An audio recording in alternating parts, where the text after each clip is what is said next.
Hello دوستو، میرا نام عدنان ہے اور میں ایک پہاڑی علاقے کا رہنے والا ہوں۔ میں خود تو پٹھان نہیں ہوں، لیکن یہاں پر جہاں پر میں رہتا ہوں یہاں پر بہت سی پٹھان فیملیز رہتی ہیں اور میرا ان کے گھر میں آنا جانا ہے اور ان کے ساتھ اچھی دوستی ہے۔ انہی میں ایک میرا دوست ہے جس کو میں بدر خان کہتا ہوں، اور بدر خان جو ہے یہ میرا ایک ایسا دوست ہے جو کہ ہر مصیبت میں میرے کام آتا ہے۔ اسی لیے اس کے گھر میں میرا کچھ زیادہ ہی آنا جانا ہے۔ کہانی آگے بڑھاؤں لیکن اس سے پہلے میں آپ کو اپنے بارے میں بتا دوں۔ میں ایک سرکاری ملازم ہوں اور اپنی جاب کے سلسلے میں اس پہاڑی علاقے میں ہوں۔ میرا تعلق محکمہ جنگلات سے ہے اور میرے انڈر میں اس پہاڑی علاقے کے ارد گرد کے تمام جنگلات ہیں۔ یعنی میں ایک ایسا جسے فارسٹ آفیسر کہتے ہیں کے طور پر یہاں پہ تعینات ہوں اور فارسٹ آفیسر کے طور پر یہاں پر کام کرتا ہوں۔ یہ بات جب کی ہے کہ ایک آفت کی وجہ سے پہاڑی علاقوں میں ٹوٹ پھوٹ ہونے لگی اور بہت سے پہاڑی علاقوں میں بہت سے مکان جو ہے وہ ٹوٹ پھوٹ کا شکار ہو گئے۔ اصل میں ایک زلزلے کا بہت شدید جھٹکا اور اس جھٹکے کی وجہ سے بہت سے لوگ گھروں سے بے گھر ہو گئے۔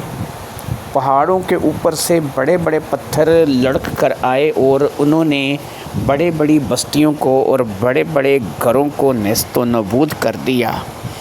اب انہی میں بدر خان کا گھر بھی تھا۔ میں آپ کو بتاتا چلوں کہ بدر خان اس زلزلے کا شکار ہو کر اپنی بیوی کے ساتھ دنیا سے چل بسا۔ بدر خان کے مرنے کے بعد اس کی 2 بیٹیاں تھیں۔ بڑی کا نام مصباح نور تھا اور چھوٹی کا نام صبا نور تھا۔ اب میں کیونکہ ان کے گھر میں بہت زیادہ آتا جاتا تھا تو وہ دونوں ہی بچیاں میرے ساتھ اچھے طریقے سے گھل مل چکی تھیں اور مجھے چچا چچا کہہ کر کے پکارتی تھیں۔ جب مجھے اس بات کی خبر لگی کہ بدر خان اور اس کی بیوی بھی زلزلے میں ہلاک ہو گئے ہیں تو میں فوری طور پر اس کے گھر پہنچا۔ وہاں جا کر کے پتہ لگا کہ مصباح اور صبا کے رشتہ داروں میں سے بھی ابھی تک کسی کی کوئی خبر نہیں، اور اس قدر شدید زلزلے میں ان کا بچ جانا یا ان کا رہ جانا یہ شاید مشکل تھا۔ اس لیے مجھے دوستوں نے مشورہ کر کے، جو کہ مجھے جانتے تھے اور وہ یہ بات بھی اچھی طرح سے جانتے تھے کہ میں بدر خان کے گھر آتا جاتا رہتا ہوں، تو اسی وجہ سے ان لوگوں نے یہ فیصلہ کیا کہ مصباح اور صبا کو عدنان کے حوالے کر دینا چاہیے اور عدنان جو ہے یہ ان کی اچھی پرورش کر لے گا۔ اگر ان دونوں کا کوئی وارث آیا تو ٹھیک ہے، نہیں تو عدنان ہی ان کو باپ بن کر پال لے گا۔ بدر خان ان کا دوست تھا، دوست کی بیٹیاں بھی تو اپنی بیٹیوں کی طرح ہوتی ہیں۔ میں یہاں آپ کو یہ بتا دوں کہ میری 40 سے پلس ایج تھی اور میں نے ابھی تک شادی نہیں کی تھی، جس کی وجہ یہ تھی کہ مجھے جوانی میں بہت زوروں کا عشق ہوا تھا، لیکن اس لڑکی کی شادی کسی اور جگہ ہو گئی تھی۔ اس کے بعد میرا ایسا من مر گیا تھا شادی سے کہ میرے سامنے کوئی شادی کا نام بھی لیتا تھا تو مجھے اس بات پر غصہ آتا تھا۔ دوسرا، میں نے جب اس لڑکی کی بے وفائی دیکھی کہ جس لڑکی کو میں اپنی جان سے زیادہ چاہتا تھا، تو اس نے پیسے والا دیکھ کر مجھ سے اچھا دیکھ کر کے شادی کر لی۔ میں آپ کو بتاؤں کہ اس وقت میں فارسٹ آفیسر یا اس قدر زیادہ امیر نہیں تھا، بلکہ میں ایک کرائے کے مکان میں رہنے والا غریب آدمی تھا۔ میری محبت میری آنکھوں کے سامنے دولت والا لے گیا اور میں دیکھتا رہ گیا۔ پھر میں نے خوب محنت کی اور فارسٹ آفیسر بنا، خود کی گاڑی، کوٹھی، بنگلہ، ہر چیز میرے پاس آئی، اور میں اس بات پہ اب شادی کرنے کے حق میں نہیں تھا۔ میں شادی کے علاوہ بہت کچھ کرتا رہتا تھا، کیونکہ میں ظاہری بات ہے ایک مرد تھا، 40 سال کی عمر تھی اور میرے بھی احساسات اور جذبات تو موجود تھے، لیکن ان تمام احساسات اور جذبات کے مد نظر میں شادی تو نہیں کرتا تھا، لیکن میں نے کئی لڑکیوں کو اس کے بعد اپنی ہوس کا نشانہ بنایا تھا اور کئی لڑکیوں کو استعمال کیا تھا، پیسے دے کر بھی کیا تھا، ویسے بھی کیا تھا، دوستی یاری لگا کر بھی کیا تھا، لیکن سب سے بڑی بات یہ تھی کہ میرا اب کسی بھی لڑکی کے ساتھ ویسی محبت کرنے کا کوئی ارادہ نہیں تھا جیسے میں نے پہلے اپنی محبت کی تھی۔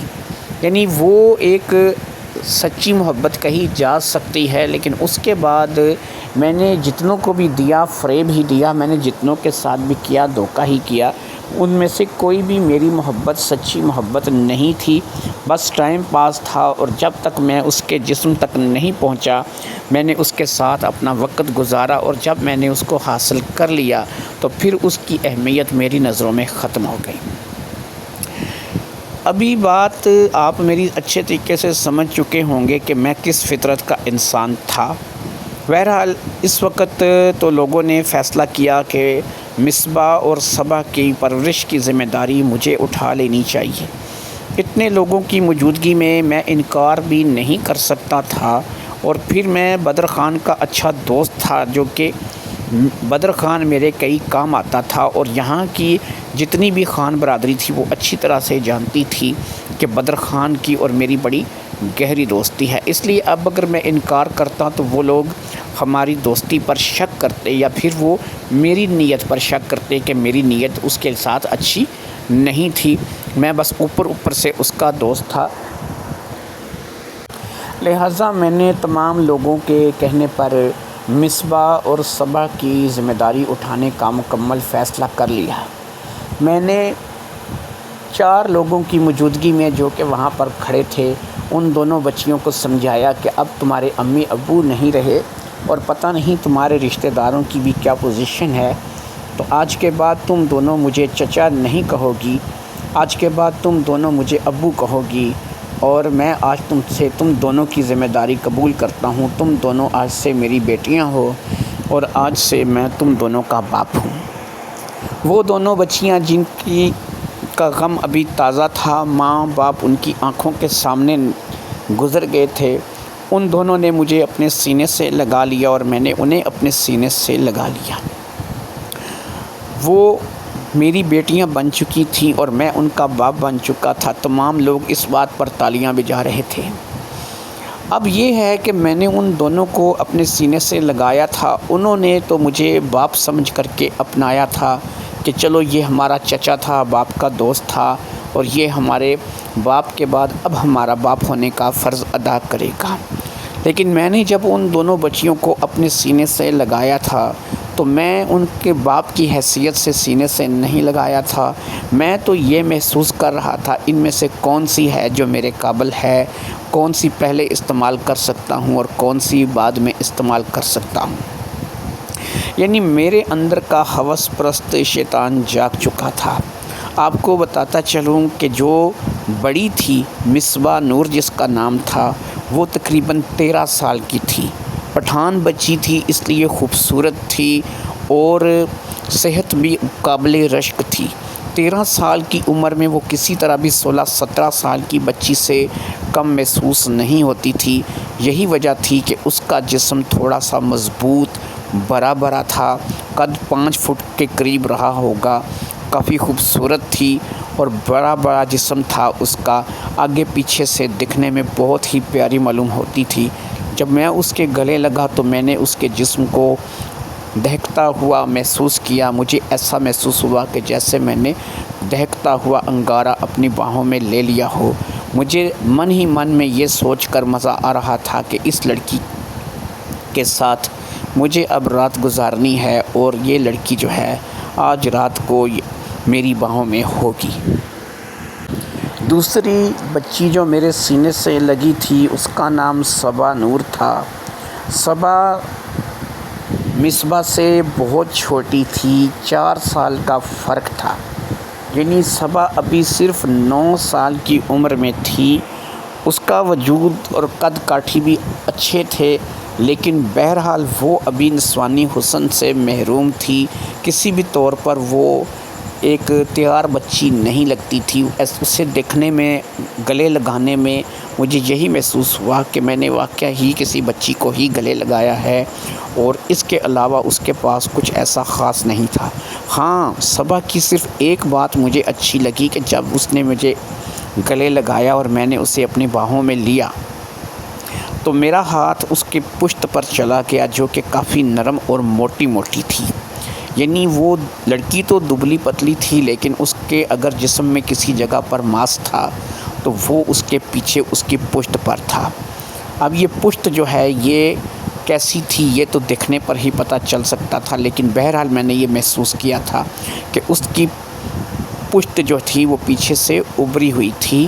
آگے کا پتہ نہیں تھا کہ کیا حالت تھی، یا پھر ابھی اس کے نسوانی حسن کا تو نام و نشان بھی باقی نہیں تھا۔ میں نے مکمل طور پر اس چیز کا فیصلہ کر لیا تھا کہ اب ان دونوں کو میں استعمال کروں گا۔ اگر یہ دونوں ہی مجھے مل رہی ہیں تو ان دونوں کو ہی استعمال کرنے سے مجھے کیا فرق پڑے گا۔ لیکن اس سے پہلے مجھے ایک کام کرنا تھا۔ مجھے اپنا یہاں والا بنگلہ چھوڑنا تھا جو کہ مجھے سرکار کی طرف سے دیا گیا تھا، کیونکہ میں ان دونوں کو لے کر کے اس علاقے سے دور کسی اور جگہ چلا جانا چاہتا تھا، جہاں پر صرف لوگ مجھے جانتے ہوں اور ان دونوں بچیوں کے بارے میں وہاں پر کسی کو بھی علم نہ ہو۔ تبھی میں ان دونوں لڑکیوں کے ساتھ کھل کھیل سکوں گا اور دونوں لڑکیاں بھی میرے ڈر کے اندر رہیں گی۔ اسی بات کو سوچ کر کے میں نے کچھ عرصہ تک تو وہاں رہنے کا ناٹک کیا، اور پھر میں نے خود ہی اس بنگلے کو چھوڑ دیا اور وہاں کے لوگوں سے یہ کہہ کر کے کہ میرا تبادلہ محکمے نے کسی اور جگہ کر دیا ہے، اس لیے مجھے جانا پڑے گا، میں مصباح اور صبا کو لے کر کے آ گیا۔ میں نے اتنا کام ضرور کیا تھا کہ مصباح اور صبا جو کہ اب میرے ساتھ ہی میرے بنگلے پر رہ رہی تھیں، ان دونوں کو بڑا یقین اور اعتماد میں نے دلا دیا تھا وہاں رہتے ہوئے کہ تمہارے ماں باپ کے بعد اگر تمہارا کوئی خیال رکھ سکتا ہے تو وہ میں ہی ہوں۔ یہاں پر میں ان کے اوپر ہاتھ نہیں ڈال سکتا تھا، اگرچہ میں نے سوچا تو یہی تھا کہ جب میں نے مصباح کو اپنی باہوں میں لیا تھا کہ آج رات یہ میری باہوں میں ہوگی، لیکن میں اس بات کو سوچ کر کے ڈر گیا تھا کہ یہ پٹھان لوگ ہیں اور ابھی بے شک ان کے اوپر زلزلے کی یہ بڑی مصیبت آئی ہے، لیکن اگر ان لڑکیوں نے کچھ بتا دیا یا شور کر دیا تو میری یہاں سے ٹکا بوٹی ہی جائے گی اور یہ لوگ مجھے زندہ نہیں چھوڑیں گے۔ اسی بات کو لے کر کے میں نے کوئی قدم نہیں اٹھایا تھا۔ دونوں بچیوں کے لیے میں نے ایک علیحدہ کمرہ بنوایا تھا اور خود ایک علیحدہ کمرے میں سوتا تھا۔ ان کے لیے علیحدہ کمرہ سجایا گیا تھا۔ میں کانٹوں پر رات کاٹ رہا تھا، ساری رات نیند نہیں آتی تھی، دونوں کو خوابوں خیالوں میں دیکھتا تھا۔ کئی بار اٹھ کر کے رات کو جا کر کے ان کے کمرے کا دروازہ کھول کر کے دیکھتا تھا اور اپنے جذبات کو قابو کرنے کے بعد واپس اپنے کمرے میں آ جاتا تھا۔ کئی بار تو ایسا ہوتا تھا کہ جذبات بے قابو ہو جاتے تھے اور میں واش روم کا رخ کرتا تھا، اور پھر واش روم سے آنے کے بعد میں ریلیکس ہو کر کے سو جاتا تھا۔ اسی طرح سے تقریباً 15 سے 20 دن میں نے گزارے تھے، اور پھر میں نے یہاں سے تبادلہ کیا ہونا تھا میں نے خود ہی اس بنگلے کو اور اس جگہ کو چھوڑنے کا انتظام کر لیا تھا۔ ان دنوں میں صرف یہی کام کرتا رہا تھا کہ اپنے سے بڑے افسران کی خدمت میں یہی گزارش کرتا رہا تھا کہ اس علاقے میں زلزلے کی وجہ سے بہت زیادہ تباہی ہوئی ہے اور میں کسی وقت بھی کسی حادثے کا شکار ہو سکتا ہوں، دوبارہ بھی زلزلہ آ سکتا ہے، اس لیے کوشش کریں کہ مجھے یہاں سے شفٹ کر دیں۔ آخر کار میری سنی گئی اور مجھے ایک ایسے علاقے میں شفٹ کر دیا گیا کہ جو اس علاقے کے متضاد تھا، یعنی وہ ایک میدانی علاقہ تھا اور یہاں سے بہت دور تھا۔ میں اس پہاڑی علاقے کو چھوڑ کر اس میدانی علاقے میں منتقل ہو گیا۔ وہاں پر بھی مجھے نوکر چاکر، بنگلہ گاڑی، ہر چیز سرکاری طور پر دی گئی، اور میں اب جس جگہ پر آ کر کے منتقل ہوا یہ ایک ایسی جگہ تھی کہ یہاں پر آ کر کے میں اپنے آپ کو زیادہ بہتر محسوس کر رہا تھا۔ لہٰذا یہاں پر آنے کے بعد سب سے پہلا کام میں نے جو یہ کیا کہ میں نے دونوں بچیوں کے ساتھ ہی اپنا کمرہ کر لیا، یعنی کہ ہم تینوں نے ایک ہی کمرے میں اب سونا تھا۔ میں نے ان دونوں بچیوں کو کہا کہ ادھر تو تمہارے جاننے والے بھی تھے اور لیکن اب یہ نئی جگہ ہے تو کیوں نہ ہم لوگ ایک ہی کمرے میں رہا کریں گے اور اب یہاں پر علیحدہ علیحدہ کمرے میں نہیں سوئیں گے۔ دونوں بچیوں نے آمادگی کا اظہار کر دیا، کیونکہ اب تک میں نے ان دونوں بچیوں سے جو سلوک کیا تھا وہ بالکل ایسے ہی تھا کہ جیسے ماں باپ اپنی بچوں کا خیال رکھتے ہیں، لیکن اب معاملہ بدلنے والا تھا۔ جگہ بھی نہیں تھی اور ایک ایسی جگہ پر میں یہ بنگلہ لے کر کے رہ رہا تھا کہ میرے یہاں پر نئی آبادی تھی اور کم آبادی تھی۔ میرے اس نئی آبادی میں جہاں پر مجھے شفٹ کیا گیا تھا، جو اور بنگلے تھے کم از کم میرے بنگلے سے کافی دور تھے، یعنی یہ ساتھ ساتھ نہیں بنے ہوئے تھے، یہ دور دور بنے ہوئے تھے اور ایک بنگلے سے دوسرے بنگلے تک جانے کے لیے چند منٹ کا راستہ تھا۔ پیدل یا پھر گاڑی پہ بھی جانا ہے تو پھر تھوڑا ٹائم تو لگتا تھا۔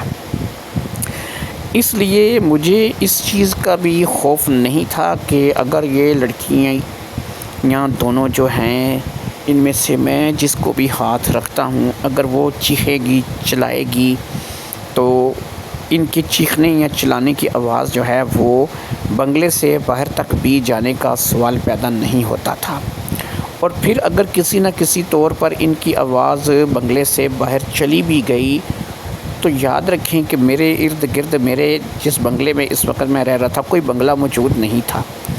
جو قریب ترین بنگلہ تھا وہ بھی کم سے کم 10 منٹ پیدل کی مسافت پر تھا۔ اس لیے میں اس بات سے بے فکر تھا کہ کوئی آدھی رات کو اٹھ کر کے یہاں پر آئے گا اور ان بچیوں کے ساتھ کچھ تعاون کرنے کی کوشش کرے گا۔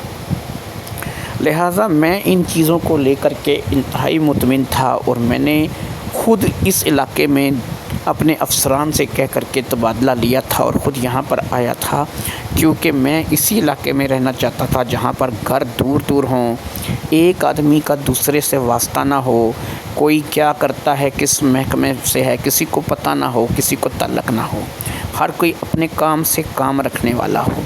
لہٰذا یہ تمام باتیں ہی میرے حق میں جا رہی تھیں اور میں ان باتوں سے بھرپور فائدہ اٹھانے کی سوچ چکا تھا۔ لہٰذا جی اس رات کو میرے ساتھ دونوں ہی بچیاں سو رہی تھیں۔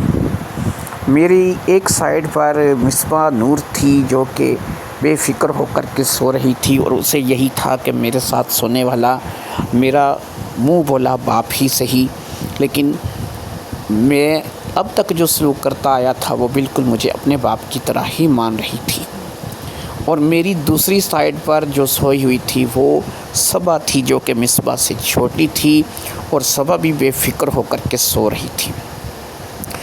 رات کے 2 بج چکے تھے، دونوں بچیاں گہری نیند میں سو رہی تھیں۔ اس بات کا اندازہ میں نے اس چیز سے لگایا کہ اتنی گہری نیند تھی کہ دونوں کو اپنے تن بدن کا کچھ ہوش نہیں تھا۔ ان فیکٹ میں نے ایک چیز نوٹس کی کہ صبا کو شاید خارش ہو رہی تھی، اور وہ اپنا فراق جو کہ پٹھان عموماً پہنتے ہیں، ان کا لباس روایتی لباس اسی قسم کا ہوتا ہے، وہ اپنا فراق اپنی کمر سے تھوڑا اونچا کر کے اپنی پیٹھ کو کھجا رہی تھی، اور وہ پیٹھ کھجاتے جو ہے وہ اپنی شلوار کو بھی کافی حد تک نیچے لے جاتی تھی، جس سے وہ کافی حد تک جو ہے اس کی پشت دکھائی دیتی تھی۔ بہرحال اتنی زیادہ نیچے نہیں جاتی تھی کہ وہ زیادہ واضح طور پہ نظر آئے، لیکن ایک چیز کا اندازہ میں نے لگا لیا تھا کہ واقعی میں جب وہ پہلی بار میرے گلے ملی تھی تو میں نے یہ اندازہ لگایا تھا کہ اس کی بیک سائڈ پہ کافی گوشت ہے، یعنی وہ خود تو دبلی پتلی ہے لیکن اس کی بیک کافی بھاری ہے۔ اور یہ اندازہ جو ہے جب وہ اپنی خارش کر رہی تھی تب بھی میں نے لگا لیا تھا کہ اس کی بیک کافی بھاری ہے۔ 9 سال کی بچی تھی، اتنی بڑی نہیں تھی، کوئی ایسی خوبی نہیں تھی، نسوانی حسن نہیں تھا، اور کوئی ایسی چیز نہیں تھی کہ جو مجھے اپنی طرف اٹریکٹیو کرے یا مجھے جو ہے وہ کچھ کرنے پر مجبور کرے، صرف ایک ہی چیز تھی جو اس کی طرف مجھے کھینچتی تھی، اور وہ اس کی بیگ تھی۔ خیر، کافی دیر تک یہی کچھ دیکھنے کے بعد اب میں مصباح کی طرف پلٹا۔ میں آپ کو بتاؤں کہ کمرے میں اندھیرا تھا، لیکن جو 0 بلب کا لائٹ تھا وہ جل رہا تھا، اس لیے مجھے دونوں بچیوں کو دیکھنے میں کسی قسم کی پریشانی نہیں آ رہی تھی۔ اب میں صبا کی طرف پلٹا تو وہ بالکل سیدھا لیٹی ہوئی تھی، اور اس کا فراق اس کے پیٹ پر سے اوپر ہو رہا تھا، جس سے اس کا سفید دودھیا پیٹ نظر آ رہا تھا۔ آپ کو بتاتے چلوں کہ دونوں بہنوں میں ایک اور فرق بھی تھا۔ جو مصباح نور تھی بڑی والی، جس کی عمر 13 سال تھی، وہ دودھ کی طرح سفید رنگت کی مالک تھی، اور جو صبا تھی اس کی رنگت ہے تو صاف تھی، لیکن وہ دودھ کی طرح سفید بہرحال نہیں تھی۔ جب میں نے دیکھا کہ اب مصباح نور کا جو فراق ہے اس کے پیٹ پر سے کافی حد تک اوپر اٹھا ہوا ہے، اور اس کی الاسٹک زدہ شلوار جو ہے وہ مجھے دکھائی دے رہی ہے، تو میں نے اپنا ہاتھ آہستہ سے اس کے الاسٹک زدہ شلوار کے نیفے کے اوپر رکھ دیا، اور پھر میں اس ہاتھ سے اس کے شلوار کے اوپر سے اوپر ہی سہلانے لگا۔ مجھے اس کام کو کرتے ہوئے کافی لطف آ رہا تھا۔ میں نے اس کو کسی اور طرح کرنے کی کوشش نہیں کی، نہ میں نے اس کا کوئی جو ہے سائڈ بدلنے کی کوشش کی۔ وہ بے فکر ہو کر کے سو رہی تھی، اور میں تھا کہ اس کے پیٹ پر اب آہستہ آہستہ اس کے پیٹ کے ساتھ کھیل رہا تھا۔ اس کا پیٹ جو کہ جس سے کپڑا ہٹا ہوا تھا مجھے کافی لطف دے رہا تھا، اور میں اس کے پیٹ سے ہوتا ہوا کبھی کبھی نیچے کے حصے کی طرف بڑھ جاتا تھا، اور کبھی پھر میں اس کے پیٹ پر واپس آ جاتا تھا۔ اسی طرح کھیلتے کھیلتے میں آپ کو بتاتا چلوں کہ میرے اندر کا شیطان، میرے اندر کی ہوس مکمل طور پر جاگ چکی تھی۔ لیکن اب میں کیا کرتا، مجھے کچھ کرنا بھی تھا، مجھے ایسے نہیں کرنا تھا، کیونکہ اب یہ لڑکی جو کہ میرے پاس تھی، میری ملکیت تھی، میرے پاس سو رہی تھی، یہ کہیں اس وقت جا نہیں سکتی تھی، میرا کچھ بگاڑ نہیں سکتی تھی، مجھ سے لڑ نہیں سکتی تھی۔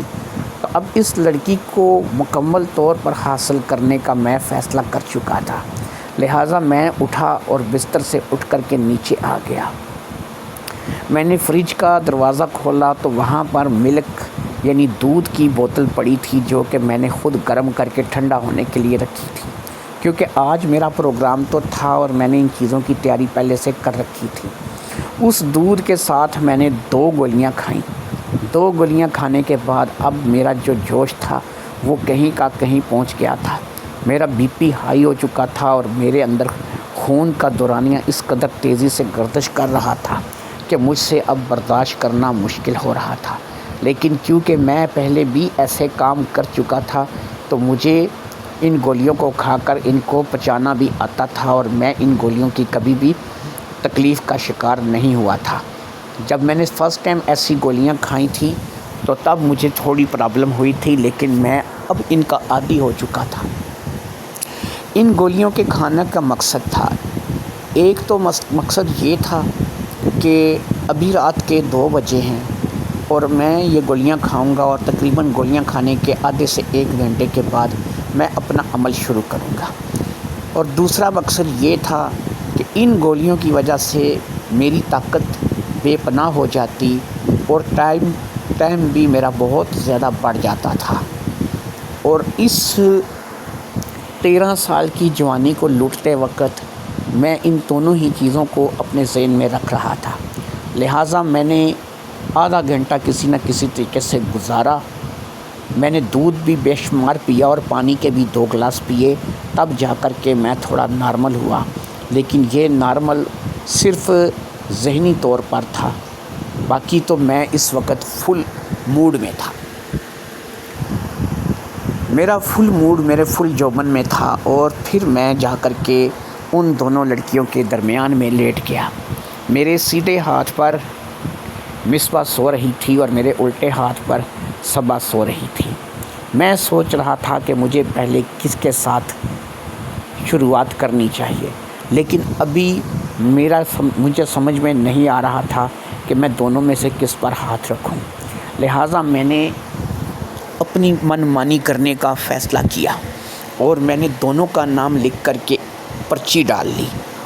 پرچی ڈال کر کے میں نے پرچی کو کھٹکھٹا کر کے میں نے دونوں پرچیاں اپنے سامنے پھینکی۔ اب جس کا نام بھی اس پرچی میں اٹھ آتا وہی میرا پہلا شکار ہوتی۔ جب میں نے دونوں پرچیوں کو پھینکا تو پہلا نام صبا کا آیا، یعنی میرا پہلا شکار صبا ہونے والی تھی۔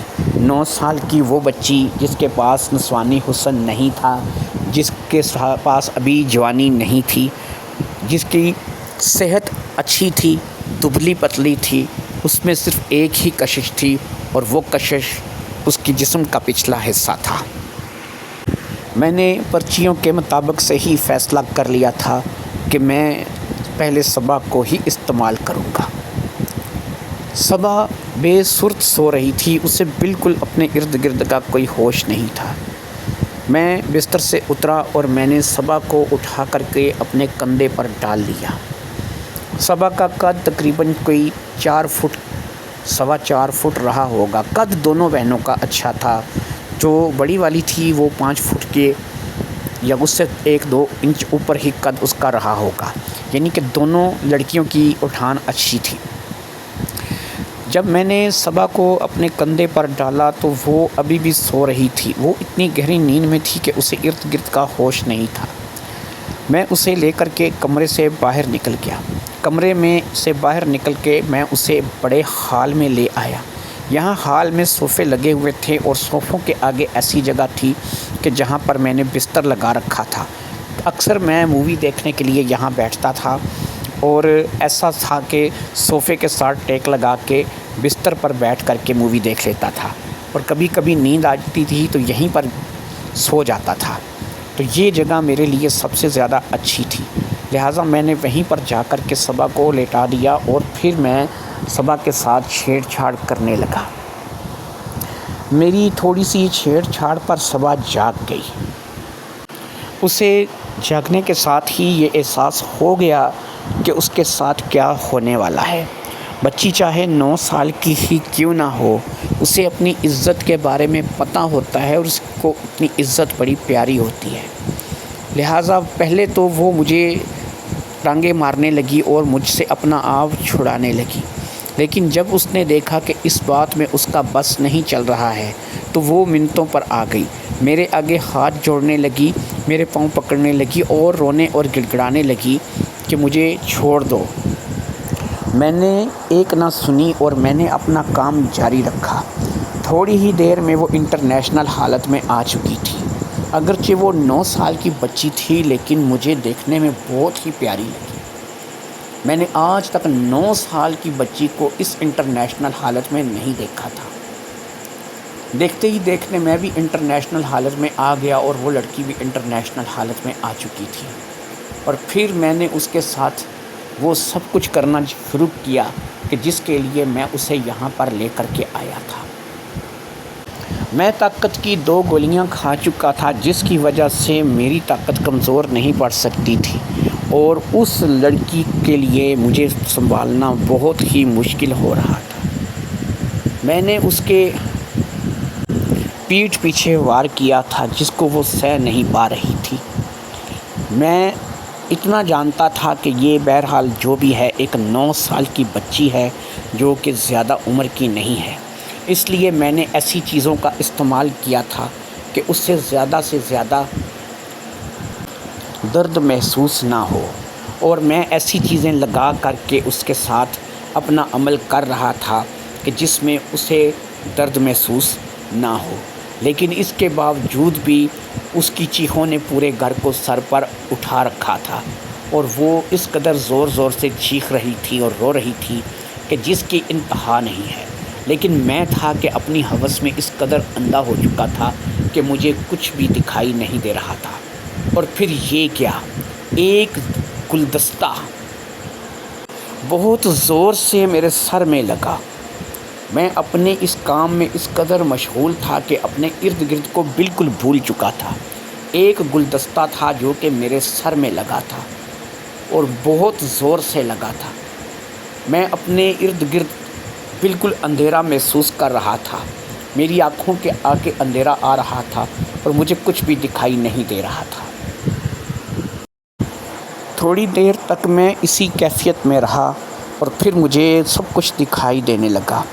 میرے سر کی ایک سائیڈ پر گلدستے سے وار کیا گیا تھا اور یہ وار صبا نے نہیں کیا تھا، کیونکہ وہ تو اس وقت میرے نیچے تھی اور انٹرنیشنل حالت میں پڑی تھی۔ میں بھی انٹرنیشنل حالت میں اس کے اوپر تھا، لیکن یہ وار کرنے والی مصباح تھی، جو کہ نہ جانے کس وقت اندر سے اٹھ کر کے باہر آ گئی تھی۔ شاید اسے بہن کی چیخیں یہاں تک کھینچ لائی تھیں، اس سے پہلے کہ وہ دوسری بار میرے سر پر وار کرتی، کیونکہ اس نے گملہ ایک دفعہ پھر ہوا میں بلند کر لیا تھا۔ میں نے فٹافٹ اپنی جگہ سے اٹھا اور میری اٹھی ہوئی لات زور سے اس کے پیٹ پر پڑی۔ وہ وہیں پر اپنا سا پیٹ لے کر رہ گئی۔ اس کی بھی ایک کربناک چیخ نکلی تھی اور وہ اپنا پیٹ پکڑ کر وہیں بیٹھ گئی تھی۔ اس کے بعد مجھے اب مکمل طور پر ہوش آ چکا تھا۔ میرے جس سائیڈ پر گملے سے وار ہوا تھا اس سائیڈ سے خون تو نہیں نکلا تھا، لیکن ایک گومڑ سا بن گیا تھا۔ لہٰذا میں نے اٹھ کر کے فٹافٹ سے مصباح نور کو اٹھا کر کھڑا کیا، جو کہ ابھی تک بھی پیٹ کی درد کی وجہ سے دوہری ہو رہی تھی، اور پھر میں نے ایک زوردار تھپڑ اس کے چہرے پر جڑ دیا۔ اب میں صبا کو بھول چکا تھا، جو کہ ایک سائیڈ پر صوفے کے ساتھ ٹیک لگائے بیٹھی لمبے لمبے سانس لے رہی تھی، اور جس بستر پر تھوڑی دیر پہلے وہ لیٹی ہوئی تھی وہ بستر بھی خون آلود ہو چکا تھا۔ یعنی اس کے ساتھ میں جو کچھ کر رہا تھا اس کی صورت میں اس کا خون نکلا تھا، جس نے اس کی چیخوں میں اضافہ کیا تھا۔ میں مکمل طور پر درندہ بن چکا تھا۔ مجھے اب اس بات پر غصہ آ رہا تھا کہ مصباح نے میرے سر پر گملہ مارا تو مارا کیوں؟ اس بات کو لے کر کے میں مصباح کے اب سر پر سوار ہو چکا تھا۔